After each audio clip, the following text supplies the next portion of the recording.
بسم اللہ الرحمن الرحیم۔ آپ پر خدا کی سلامتی، رحمتیں اور برکتیں نازل ہوں۔ رمضان المبارک میں جمعہ کے دن جو بندہ ایک بار یہ تسبیح پڑھتا ہے، اللہ رب العزت اس سے دنیا کی سب سے قیمتی چیز سے نوازتا ہے۔ نبی پاک صلی اللہ علیہ وسلم نے فرمایا، میرے محترم عزیزو، آج ماہ رمضان کے جمعہ کے دن کا یہ خاص وظیفہ پڑھ لینا۔ آج ماہ رمضان کے جمعہ کے دن یہ وظیفہ جس گھر میں پڑھ لیا جائے گا، اس گھر کا بچہ بچہ عرب بتی ہو جائے گا۔ میں نے خود اس وظیفے کا بڑی شدت سے انتظار کیا کہ کب رمضان المبارک کے جمعہ کا دن آئے اور میں یہ وظیفہ پڑھ سکوں۔ یہ موقع سال میں صرف ایک بار ملتا ہے۔ یقین نہیں آتا تو آج پھر اس وظیفے کو پڑھ کر دیکھ لو۔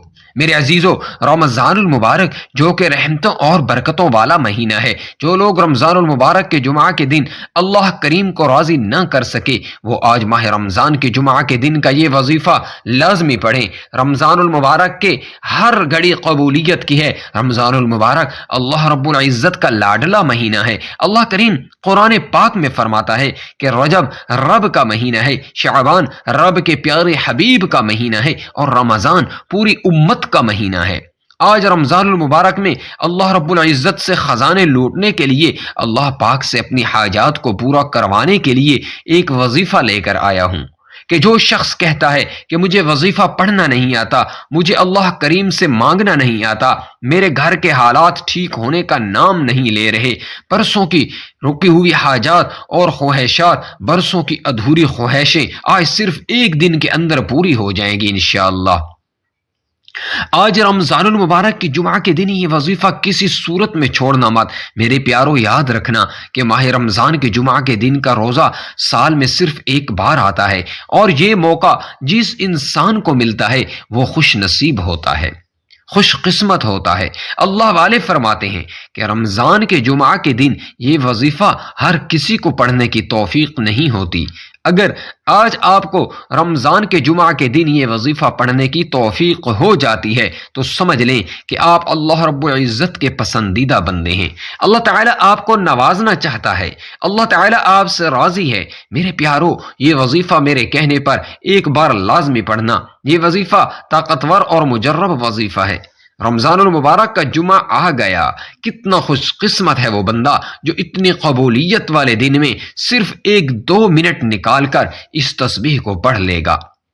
رمضان المبارک کے 3 گھنٹے بہت قیمتی ہوتے ہیں میرے پیارو، بس اگر آپ ان کی حفاظت کریں تو یہ 3 گھنٹے رمضان المبارک کے آخر تک 90 گھنٹے ہو جائیں گے۔ یہ 3 گھنٹے ہیں، ایک افطار کا گھنٹہ، یعنی افطاری جلدی تیار کیجئے اور دعا کے لیے وقت نکالیے، کیونکہ روزہ دار کی دعا اس وقت رد نہیں ہوتی۔ لہذا خود اپنے لیے، عزیزوں اور اپنے مرحومین کے لیے دعا کریں۔ اور دوسرا گھنٹہ جو ہے رات کا آخری گھنٹہ، خداوند عالم سے خلوت کریں کہ اللہ رب العزت اس وقت آواز دیتے ہیں، کیا کوئی ہے مانگنے والا کہ میں اسے عطا کروں؟ کوئی ہے استغفار کرنے والا کہ میں اس کو معاف کروں؟ بس اس وقت تم استغفار کرو خوب کثرت کے ساتھ۔ اور تیسرا گھنٹہ صبح کی نماز کے بعد سے سورج نکلنے تک مصلی پر بیٹھے رہنا اور اللہ کا ذکر کرتے رہنا۔ یہ 90 گھنٹے ہیں، ان اوقات کو قیمتی بنیں، رب تعالیٰ کا ذکر کریں اور غیبت سے دوری کریں، اور 5 وقت نماز اور نفل بجا لائیں کہ صرف 30 دن ہیں اور بہت جلد گزر جائیں گے۔ اللہ والو، اگر میرا بس چلے تو میں آپ سے ہاتھ جوڑ کر گزارش کروں کہ آج مانگنے کی رات ہے، خزانے لوٹنے کا دن ہے، آج رب سے ہر بات منوانے کا دن ہے، آج غیبی مدد، غیبی خزانوں سے مالا مال ہونے کا دن ہے۔ آج نہ مانگو گے تو کب مانگو گے؟ آج میں اپنے تمام پیاروں کے لیے ایک ایسا جمعہ کے دن رمضان المبارک کے بابرکت مہینے کا وظیفہ لے کر آیا ہوں۔ آج جو بھی اس کو پڑھے گا، جس مقصد کے لیے پڑھے گا، اللہ رب العزت ہر مقصد میں کامیابی کو یقینی بنائیں گے۔ پھر نہ کہنا کہ بتایا نہیں۔ آج جو کوئی بے روزگار ہے، روزگار کے لیے پڑھ لے، انشاءاللہ من پسند نوکری مانگو گے مل جائے گی۔ آج وظیفہ پڑھ کر رب کریم سے کئی ہفتوں، کئی دنوں تک انتظار نہیں کرنا پڑے گا۔ آج ماہ رمضان کا جمعہ ہے، آج آپ مانگتے چلے جاؤ گے، فرشتے رب کے حکم سے آپ کو دیتے چلے جائیں گے۔ آج من پسند شادی کے لیے پڑھ لو۔ آپ قرض جیسی دلدل سے بچنا چاہتے ہو، قرض نے جینا حرام کر رکھا ہے، قرض سے ہمیشہ کے لیے نجات کے لیے پڑھ لو۔ آج قرض جیسی دلدل سے مکمل نجات نصیب ہو جائے گی۔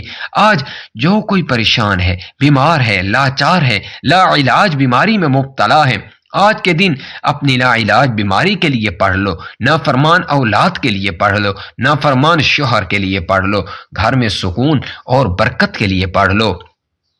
بدقسمت ہے وہ بندہ جو اس دن کو پائے اور اللہ کریم سے اپنی حاجات کو پورا نہ کروائے۔ اس دن میں مانگنے والے کو فوری طور پر دے دیا جاتا ہے۔ اس دن میں مانگنے والا منہ سے نکلی ہر حاجت کو پورا کرا لیتا ہے۔ اس دن میں مانگنے والے کی نسلوں کو رنگ دیا جاتا ہے۔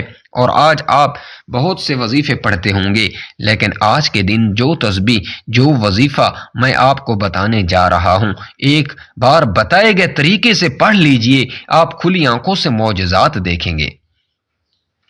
رب کی ذات پڑھنے والے پر اتنا کرم فرمائے گی، اتنی نعمتوں کی برسات فرمائے گی، اتنی کامیابیاں، عروج اور ترقی سے نوازے گی کہ آپ دونوں ہاتھ اٹھا کر مجھے دعائیں دینے پر مجبور ہو جائیں گے کہ واقعی کسی نے وظیفہ بتایا تھا۔ میرا مقصد دکھی انسانیت کی خدمت کرنا ہے۔ میرا مقصد آپ تک وہ اعمال اور وہ وظائف لے کر آنا ہے جن کا کوئی وجود ہو، جن کو پڑھنے سے بے شمار فائدے ہوتے ہوں، جن کو لاکھوں لوگوں نے آزمایا ہو اور اپنی حاجات کو پورا کروایا ہو۔ میرا مقصد بنے بنائے وظیفے نہیں بتانا، وہ وظائف لے کر آنا جو واقعی وجود رکھتے ہیں۔ زندگی اب موقع دے رہی ہے، اگر اب نہ مانگو گے تو کب مانگو گے؟ یہ موقع سال میں ایک بار ملتا ہے۔ ماہ رمضان کے جمعہ کے دن یہ وظیفہ پڑھ لینا 1 منٹ کی تسبیح ہے۔ میرے سمجھانے میں، میرے بتانے میں وقت ضرور لگے گا، کیونکہ میں نہیں چاہتا کہ آپ سے کسی بھی قسم کی غلطی کوتاہی ہو جائے۔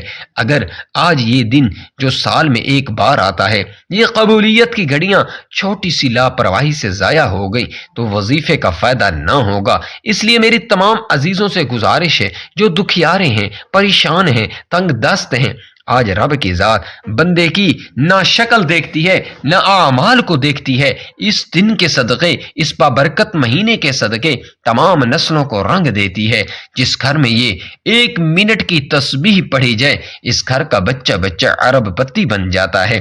اور اس وظیفے کی سب سے بڑی فضیلت یہ ہے کہ یہ وظیفہ مغرب سے پہلے ہر حاجت کو پورا کر دے گا۔ آج کے دن جو بندہ یہ وظیفہ، یہ تسبیح پڑھے گا، مصلی چھوڑنے سے پہلے ہر حاجت پوری ہوگی، اور جن کی حاجت فوری طور پر پوری نہیں ہوگی، اللہ کے فضل سے مغرب کی اذان سے پہلے آپ کو خوشخبری مل جائے گی۔ میرے پیارو، کتنے خوش قسمت ہیں کہ رب کی ذات مغرب سے پہلے ہر حاجت پوری کرنے کو تیار ہے، نسلوں کو رنگنے کے لیے تیار ہے، بگڑے کام سنوارنے کے لیے تیار ہے۔ رب کی ذات کہتی ہے، میں مانگنے والے کو پسند کرتی ہوں۔ اب یہ نہ کہنا کہ مانگنے کا طریقہ نہیں آتا۔ آج کے دن ایک ایسی تسبیح آپ کے حوالے کر رہا ہوں کہ پڑھنے کا طریقہ بھی بتاؤں گا، رب سے مانگنے کا طریقہ بھی بتاؤں گا کہ خزانوں کا مالک کیسے بننا ہے، اپنی حاجت کو کیسے پورا کرانا ہے، اپنے گھر کے حالات کو کیسے بہتر بنانا ہے، بے سکونی، بے برکتی سے کیسے نجات پانی ہے۔ ایک ایک نقطہ، ایک ایک بات آپ کو مکمل بتاؤں گا۔ اس وظیفے سے آپ کی تقدیر ہمیشہ کے لیے بدل جائے گی۔ آج لاپرواہی مت کرنا، آج وظیفہ چھوڑنے کا کوئی بہانہ نہیں۔ جمعہ کا دن پورا موجود ہے، جس کو جب جہاں جیسے وقت مل جائے آپ یہ وظیفہ، آپ یہ عمل کر سکتے ہیں۔ آپ دکان پر ہیں، دفتر میں ہیں، سفر میں ہیں، صرف 1-2 منٹ نکال کر یہ وظیفہ پڑھ لو۔ اس کے بعد دنیا کا کوئی بھی آپ کا کام ہے وہ کر لو، صرف 1-2 منٹ اس وظیفے کو لازمی دینے ہیں۔ میرے محترم عزیزو، وقت کی نزاکت کو مد نظر رکھتے ہوئے آئیے آج کے اس بابرکت عمل کی طرف چلتے ہیں۔ آپ نے عمل کو سمجھنے کے لیے ویڈیو کو آخر تک لازمی دیکھنا ہے۔ تو میرے پیارو، آپ نے کرنا کیا ہے؟ آپ چاہے نماز فجر، ظہر یعنی جمعہ کی نماز کے بعد، عصر، مغرب، عشاء کسی بھی وقت یہ وظیفہ پڑھ سکتے ہیں۔ پورا دن، پوری رات موجود ہے۔ مصلی پر بیٹھ کر آپ نے سب سے پہلے حضور پاک صلی اللہ علیہ وسلم کی ذات مبارکہ پر درود ابراہیمی کا نذرانہ پیش کرنا ہے۔ جو کہ نماز والا درود پاک ہے۔ میرے پیارو، درود پاک پڑھنے سے پہلے ایک بات توجہ کیجئے، ہو سکتا ہے کہ ابھی تک آپ نے ویڈیو کو کاٹ کاٹ کر کے دیکھا ہو، لیکن اب وظیفے کا طریقہ بتا رہا ہوں۔ یہ موقع سال میں ایک بار ملتا ہے، یہ دن سال میں ایک بار آتا ہے۔ آپ کی چھوٹی سی کوتاہی، لاپرواہی سے وظیفہ ضائع ہو سکتا ہے، اس لیے ویڈیو کو بغیر کاٹے دیکھنا ہے۔ ایک ایک نقطہ، ایک ایک بات بہت اہم ہے۔ یہ نہ ہو کہ آپ کی چھوٹی سی کوتاہی سے کوئی بات چھوٹ جائے، کوئی اہم حصہ چھوٹ جائے تو وظیفے کا فائدہ نہ ہوگا۔ تو میرے پیارو، ایک بار حصول ثواب کے لیے میرے ساتھ بھی درود پاک پڑھ لیں۔ اللهم صل على محمد وعلى آل محمد كما صليت على إبراهيم وعلى آل إبراهيم إنك حميد مجيد. اللهم بارك على محمد وعلى آل محمد كما باركت على إبراهيم وعلى آل إبراهيم إنك حميد مجيد. میرے پیارو، درود پاک مکمل ہوتے ہی آپ نے بغیر کسی سے بات کیے فوری طور پر اپنے مقصد کی نیت کرنی ہے۔ آج آپ کو رب تعالیٰ سے جو بھی چاہیے ضد کر کے مانگیے گا، اور آج ایک دو نہیں، تین نہیں، سینکڑوں حاجات کی فہرست بنا کر بھی بیٹھو گے تو آپ کہہ رہے حاجت ضرور پوری ہوگی۔ شرط یہ کہ مقصد کی نیت کر کے بیٹھنا ہے، کیونکہ اعمال کا دار و مدار نیتوں پر ہے، اور آج رب کریم سے جس حاجت کو لے کر بیٹھو گے وہ مل کر رہے گی۔ اس لیے آج تھوڑا نہ مانگنا، یہ نہ ہو کہ بعد میں کہو کہ کاش یہ بھی مانگ لیا ہوتا۔ آج جو بھی مانگو گے مل جائے گا۔ مقصد کی نیت کرتے ہی فوری طور پر آپ نے ایک بار اعوذ باللہ من الشیطان الرجیم بسم اللہ الرحمن الرحیم پڑھ کر وظیفے کا آغاز کر دینا ہے، اور اپنی آنکھوں کو بند کر لینا ہے، اور آپ نے یوں محسوس کرنا ہے کہ دنیا سے آپ کا تعلق ختم ہو چکا۔ یہ قبولیت کا دن ہے، ہر لمحہ نعمتیں، رحمتیں اور برکتیں بارش کی طرح برس رہی ہیں۔ آپ نے آنکھوں کو بند کرتے ہوئے پہلے نمبر پر جو وظیفہ پڑھنا ہے وہ صرف 1 منٹ کی تسبیح ہے۔ یہ تسبیح آج آپ کی تقدیر کا فیصلہ کر دے گی۔ یہ تسبیح گھر کے حالات کو بدل دے گی۔ یہ تسبیح بے برکتی، بے سکونی کا خاتمہ کر دے گی۔ ہر کوئی چاہتا ہے کہ غیب سے مدد ہو جائے، ہر کوئی چاہتا ہے کہ اس کے پاس گاڑی، بنگلہ، گھر، ہر شے ہو۔ آج مل جائے گی۔ آپ نے جو 1 منٹ کی تسبیح پڑھنی ہے وہ رب کریم کے 3 ناموں کی تسبیح ہے۔ وہ نام کیا ہیں؟ آپ نام سنتے ہی ہوش میں آ جائیں گے کہ اس تسبیح کی کتنی اہمیت ہے۔ ان ناموں کو سنتے ہی آپ کو پتہ چل جائے گا کہ آج کے دن صرف 1 منٹ کی تسبیح یا غنی یا مغنی یا اللہ کی پڑھتے ہی آپ کی ہر حاجت پوری ہو جائے گی۔ جو اللہ والے ہیں وہ جانتے ہیں کہ اس کی قدر و قیمت کیا ہے، اس کی فضیلت و برکت کیا ہے۔ اللہ والو، یا غنی رب کریم کا وہ نام ہے جو عرش پر بیٹھے رب کو راضی کرتا ہے۔ اگر کوئی بھیکاری ہو، کوئی فقیر، منگتا، دکھیاری، پریشان حال، جو سمجھتا ہے کہ وہ کبھی بھی کامیاب نہیں ہو سکتا، جو سمجھتا ہے کہ اس کی دعائیں کبھی بھی قبول نہیں ہو سکتی، جو سمجھتا ہے کہ غربت میرا مقدر ہو چکی ہے، تو وہ مایوس ہونا چھوڑ دے۔ مومن کو اپنے رب تعالیٰ پر مکمل بھروسہ ہونا چاہیے۔ کسی بھی لمحے اپنے رب کی رحمت سے نا امید نہیں ہونا چاہیے۔ اللہ کریم کی رحمت پر ہمیشہ امید رکھیے کہ قرآن و حدیث میں تاکید کی گئی ہے۔ اس کی رحمت سے نا امید اور مایوس ہونے والے سے متعلق بہت سخت وعیدیں بھی وارد ہوئی ہیں۔ باقی کسی شخص کے مایوس ہونے سے متعلق حکم شرعی یہ ہے کہ اللہ رب العزت کی رحمت سے نا امیدی اور مایوسی ناجائز و حرام اور گناہ کبیرہ ہے، البتہ کفر نہیں ہے، کیونکہ کسی گناہ کبیرہ کا محض ارتکاب کرنے سے بندہ کافر نہیں ہو جاتا۔ بعض صورتوں میں مایوسی کفر ہے، مثلا یہ عقیدہ ہو کہ اللہ تعالیٰ میرے حالات کو نہیں دیکھ رہا، یا میرے حالات سے بے خبر ہے، یا میری یہ پریشانی دور کرنے پر قادر نہیں ہے، یا یہ عقیدہ ہو کہ معاذ اللہ تعالیٰ بخیل ہے کہ میری پریشانی دور نہیں کر رہا۔ چونکہ یہ سارے عقیدے کفر ہیں، اس لیے اگر ان میں سے کسی عقیدے کے ساتھ کوئی شخص مایوس ہوگا تو بلا شبہ ایسی مایوسی ضرور کفر ہے، اور اگر اسی طرح کا کوئی بھی کفر یا عقیدہ نہ پایا جائے تو پھر مایوسی کفر نہیں، البتہ ناجائز اور حرام اور گناہ کبیرہ ضرور ہے۔ اللہ پاک قرآن مجید میں ارشاد فرماتے ہیں، جس کا ترجمہ ہے، تم فرماؤ اے میرے وہ بندو جنہوں نے اپنی جانوں پر زیادتی کی، اللہ رب العزت کی رحمت سے نا امید نہ ہوں۔ بے شک اللہ کریم سب گناہ بخش دیتا ہے، بے شک وہی بخشنے والا مہربان ہے۔ اسی طرح ایک اور جگہ ارشاد فرمایا، ترجمہ، اپنے رب کی رحمت سے کون نہ امید ہو مگر وہی جو گمراہ ہوئے۔ سورۃ الحجر۔ اللہ کریم سے اچھا گمان رکھنے سے متعلق حدیث پاک میں ہے، ترجمہ، اللہ رب العزت کا ارشاد ہے، میں اپنے بندے کے ساتھ اس کے گمان کے مطابق معاملہ کرتا ہوں، اگر وہ خیر کا گمان کرے تو اس کے لیے خیر ہے، اور اگر شر کا گمان رکھے تو اس کے لیے شر ہے۔ حدیث پاک میں اللہ رب العزت کی رحمت سے نا امید ہونے کو گناہ کبیرہ قرار دیا گیا ہے۔ چنانچہ حضور پاک صلی اللہ علیہ وسلم سے کبیرہ گناہوں سے متعلق پوچھا گیا تو ارشاد فرمایا، ترجمہ، اللہ تعالیٰ کے ساتھ کسی کو شریک ٹھہرانا، اس کی رحمت سے نا امید ہونا اور اس کے خفیہ تدبیر سے بے خوف ہو جانا مایوسی کے گناہ کبیرہ ہونے سے متعلق علامہ ابن حجر رحمۃ اللہ علیہ فرماتے ہیں، ترجمہ، مایوسی کو گناہ کبیرہ میں شمار کیا گیا ہے، اور یہی ظاہر ہے کیونکہ اس بارے میں بہت سخت وعید وارد ہوئی ہے، بلکہ حدیث پاک میں تو مایوسی کے گناہ کبیرہ ہونے سے متعلق صراحت ہے، بلکہ اس سے بھی بڑھ کر حضرت عبداللہ بن مسعود رضی اللہ تعالی عنہ سے مروی ہے کہ مایوسی اکبر الکبائر یعنی کبیرہ گناہوں میں سے بھی بڑا گناہ ہے۔ محض گناہ کبیرہ کا ارتکاب کفر نہیں، چنانچہ امام اعظم ابو حنیفہ رحمۃ اللہ علیہ فرماتے ہیں، ترجمہ، کسی مسلمان کو گناہ کا ارتکاب کرنے کی وجہ سے ہم کافر نہیں قرار دیں گے، اگرچہ وہ گناہ کبیرہ ہی کیوں نہ ہو، بشرط یہ کہ وہ اسے حلال نہ سمجھتا ہو۔ اس لیے ہمیں چاہیے کہ ہر حال میں اپنے رب پر بھروسہ رکھیں، انشاءاللہ وہ آپ کے تمام مسائل حل کر دے گا۔ اللہ والو، آپ نے اللہ تعالیٰ کی ذات پر بھروسہ رکھتے ہوئے یہ وظیفہ کرنا ہے تو اب دنیا جہاں کے تمام کام چھوڑ کر صرف اور صرف اس تسبیح کو پڑھ کر دیکھیے، میرا رب فقیروں کو غنی کر دے گا، مانگنے والوں کو بانٹنے والا بنا دے گا۔ آج وہ دن ہے کہ اگر کوئی رب کریم سے 1,00,000 مانگے گا، میرا رب 1 کروڑ عطا فرما دے گا۔ تو پھر کیوں نہ رب کریم سے اتنا مانگا جائے کہ ہمارے خزانے بھر جائیں۔ آپ نے اس کو پڑھنا کیسے ہے، توجہ کیجیے گا۔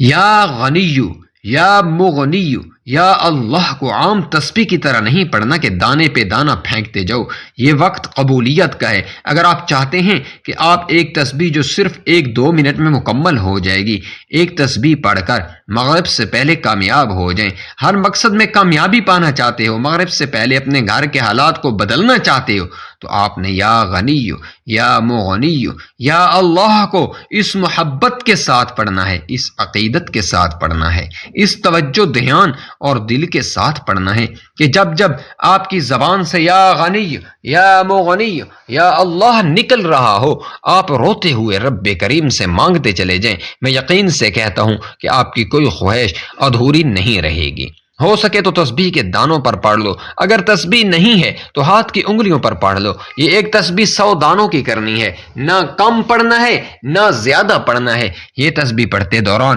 جو دل میں آتا چلا جائے وہ مل جائے گا، اس لیے یہ ایک تسبیح پڑھتے دوران جتنا زیادہ ہو سکتا ہے اللہ کریم سے مانگتے چلے جانا۔ ایک دن میں کروڑ پتی بنا دینے والا عمل آپ کے حوالے کر دیا، دیکھتے ہیں کون خوش قسمت ہے جو آج کے دن کی یہ خاص تسبیح پڑھے گا۔ جیسے ہی یہ تسبیح مکمل ہو جائے تو آپ نے فوراً دوسرے نمبر پر جو وظیفہ پڑھنا ہے وہ ایک ایسا عمل ہے جسے خاص دولت کا وظیفہ کہا جاتا ہے، جسے موجودہ نظام میں ہم رہ رہے ہیں۔ پیسہ بہت ضروری ہے، پیسے کے بغیر نہ سکون ہے، نہ اخراجات پورے ہوتے ہیں، نہ خواہشات پوری ہوتی ہیں۔ اور آج اپنے تمام عزیزوں کے لیے ایک ایسا وظیفہ لے کر آیا ہوں جو واقعی آپ کی تقدیر کے بند تالوں کو کھول دے گا۔ اگر آپ کے کاروبار میں رکاوٹ ہے، آپ کے کاروبار میں بندش ہے، آپ کی بیٹی کے رشتوں میں بندش ہے، چلتا کاروبار بند ہو رہا ہے، آپ کے گھر کے حالات ٹھیک نہیں، ہر کام ہوتے ہوتے رہ جاتا ہے، آپ کو لگتا ہے یہ کام بنا ہوا ہے لیکن آپ کے ہاتھوں سے نکل جاتا ہے، اگر آپ کے ساتھ ایسے حالات ہیں تو آپ نے ماہ رمضان کے جمعہ کے دن ایک تسبیح یا غنی، یا مغنی، یا اللہ پڑھتے ہی دوسرے نمبر پر سورہ کوثر کا وظیفہ پڑھنا ہے۔ سورہ کوثر ایک بار ثواب کی نیت سے میرے ساتھ بھی پڑھیے۔ بسم اللہ الرحمن الرحیم، انا اعطیناک الکوثر فصل لربک وانحر ان شانئک هو الابتر۔ سورہ کوثر آپ نے کتنی بار پڑھنی ہے اور کیسے پڑھنی ہے، ایک ایک چیز بتاؤں گا۔ سورہ کوثر کو سنتے ہی آپ کو اندازہ ہو گیا ہے کہ اس عمل کی قدر و قیمت کیا ہے۔ آپ کو پتہ چل گیا کہ یہ عمل، یہ وظیفہ، آج کی یہ خاص تسبیح مغرب سے آپ کی ہر حاجت کو واقعی پورا کر دے گی۔ میرے پیارو، یہ وظیفہ ہر کسی کے نصیب میں نہیں آئے گا۔ جس کی تقدیر بدلنی ہے، جس کو رب نے جھولیاں بھر بھر کر نوازنا ہے، وہی آج یہ وظیفہ کر پائے گا۔ آپ نے سورہ کوثر کو صرف اور صرف 21 بار پڑھنا ہے۔ ایک ایک چیز، ایک ایک نقطہ کیوں سمجھا رہا ہوں؟ کیونکہ وظائف ہر کوئی بتاتا ہے، پڑھنے کا طریقہ کوئی نہیں بتاتا۔ اگر آپ کے پڑھنے میں کوئی چھوٹی سی غلطی یا کمی رہ گئی تو یہ دن ضائع ہو جائے گا۔ اگر ابھی بھی چھوٹی سی کوتاہی ہو گئی تو پورا سال پچھتانا پڑے گا۔ یہ دن پتہ نہیں اگلے سال نصیب ہوگا نہ ہوگا، تو پھر کیوں نہ آج یہ وظیفہ اتنی توجہ کے ساتھ پڑھ لیا جائے۔ اللہ والو، آخری وظیفہ جو پڑھنا ہے وہ وظیفہ الحمدللہ رب العالمین کا وظیفہ ہے۔ توجہ کیجئے گا، الحمدللہ رب العالمین کا وظیفہ ہے۔ الحمد، رب کا شکر ہے، میرا رب شکر کرنے والے کو پسند کرتا ہے۔ شکر کرنے والے کا رزق 70 گنا بڑھ جاتا ہے۔ آج سے جو مانگو گے سورہ کوثر سے بندش، رکاوٹیں ٹوٹ جائیں گی۔ الحمدللہ رب العالمین سے مانگی گئی ہر حاجت 70 گنا زیادہ نوازی جائے گی۔ اگر 1 لاکھ مانگو گے تو 70 لاکھ ملے گا۔ یہ وظیفہ آپ 33 مرتبہ آپ نے چاہا، میرے رب نے چاہا تو انشاءاللہ صرف اور صرف 33 بار الحمدللہ رب العالمین کو بتائے گئے طریقے سے پڑھنے والے پر فرشتے آسمان سے زمین پر رزق اور دولت کے خزانے لے کر آئیں گے۔ میرا رب چھپر پھاڑ کر نواز دے گا، اور اتنا نوازے گا کہ آپ کی تجوریاں چھوٹی پڑ جائیں گی۔ اس کے بعد آپ نے وہی درود پاک پڑھنا ہے جو وظیفہ شروع کرنے سے پہلے پڑھا تھا، اور پھر اللہ کریم سے اپنی حاجتوں کے لیے دعا مانگنی ہے۔ جو بھی آپ کی حاجتیں ہیں، جو بھی آپ کی پریشانیاں ہیں، جو بھی آج آپ مانگ سکتے ہیں، اللہ کریم سے عاجزی کے ساتھ رو رو کر، گڑ گڑا کر مانگ لیں۔ انشاءاللہ آپ کی ہر حاجت پوری ہو جائے گی۔ اور میرے محترم عزیزو، دعا مانگنے سے پہلے آپ نے اپنے گناہوں سے سچی توبہ کرنی ہے، کیونکہ انسان پر جو بھی پریشانی، تکلیف، مصیبت، بیماری آتی ہے وہ ہمارے گناہوں کی وجہ سے آتی ہے۔ اور جب ہم اللہ کریم سے سچی توبہ کریں گے تو اللہ کریم ہماری دعاؤں کو فوراً قبول فرمائیں گے۔ دعا ہے کہ اللہ رب العزت ہمیں دین کی بات سننے، سمجھنے اور اس پر عمل کرنے کی توفیق عطا فرمائے۔ اللہ کریم میرے تمام بہن بھائی جو جس مقصد، جس حاجت کے لیے یہ عمل کر رہے ہیں، یہ وظیفہ کر رہے ہیں، اللہ رب العزت ان کی تمام جائز حاجات و مقاصد کو پورا فرمائے۔ اللہ کریم اس بابرکت مہینے کے صدقے ہم سب کے صغیرہ اور کبیرہ گناہوں کو معاف فرمائے۔ اللہ رب العزت میرا سنانا اور آپ کا سننا اپنی پاک بارگاہ میں قبول فرمائے۔ آخر میں آپ سے گزارش ہے کہ اللہ کریم کے بابرکت ناموں میں سے کوئی سا ایک نام حصول برکت اور ثواب کے لیے کامنٹس میں ضرور تحریر فرما دیں۔ اللہ تعالی ہم سب کا حامی و ناصر